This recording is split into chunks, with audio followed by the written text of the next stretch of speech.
ಮೂಡುಬಿದಿರೆಯ ಪುತ್ತಿಗೆ ಗ್ರಾಮ ಪಂಚಾಯತ್ ವ್ಯಾಪ್ತಿಯ ಕಂಚಿಬೈಲು ಪರಿಸರದಲ್ಲಿರುವ ಅರ್ಬಿಕಟ್ಟೆ ಫಾಲ್ಸ್ ಪ್ರಕೃತಿಯ ಅಪೂರ್ವ ಸೌಂದರ್ಯ ವರ್ಷವಿಡೀ ನೀರಿನ ಹರಿವಿನಿಂದ ಕಂಗೊಳಿಸುತ್ತಿದ್ದು ನಿಸರ್ಗ ಸೌಂದರ್ಯಕ್ಕೆ ಮನಸೋತು ಇಲ್ಲಿಗೆ ಪಿಕ್ನಿಕ್ ಮೋಜು ಮಸ್ತಿಗಾಗಿ ಬರುವವರ ಸಂಖ್ಯೆ ಹೆಚ್ಚಾಗಿದೆ. ಅಲ್ಲಲ್ಲಿ ಅಪಾಯಕಾರಿ ಬಂಡೆಗಳಿರುವುದರಿಂದ ಸ್ವಲ್ಪ ಮೈಮರೆತರು ಅವಘಡಕ್ಕೆ ಕಾರಣವಾಗುವುದು. ಆದರೆ ಈ ಬಗ್ಗೆ ಪಂಚಾಯತ್ ಯಾವುದೇ ಸುರಕ್ಷತೆಯ ಕ್ರಮ ಕೈಗೊಳ್ಳದೆ ಮೌನ ವಹಿಸಿದ್ದು ಇದು ಅಸುರಕ್ಷಿತ ತಾಣವಾಗಿ ಅಪಾಯಕ್ಕೆ ಆಹ್ವಾನ ನೀಡುವಂತಾಗುತ್ತೆ.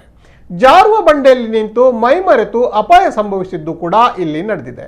ನೀರಿನ ಹರಿವು ಇರುವ ಜಾಗಕ್ಕೆ ತಾಗಿಕೊಂಡು ಇರುವ ಬಂಡೆಗಳ ಮೇಲೆ ನಿಂತು ಸೆಲ್ಫಿ ತೆಗೆಯುವವರ ಹೆಚ್ಚಾಗುತ್ತಿದ್ದು ಕೆಲವರು ಕೂದಲೆಲೆಯ ಅಂತರದಲ್ಲಿ ಅಪಾಯದಿಂದ ಪಾರಾದ ಘಟನೆಯೂ ನಡೆದಿದೆ.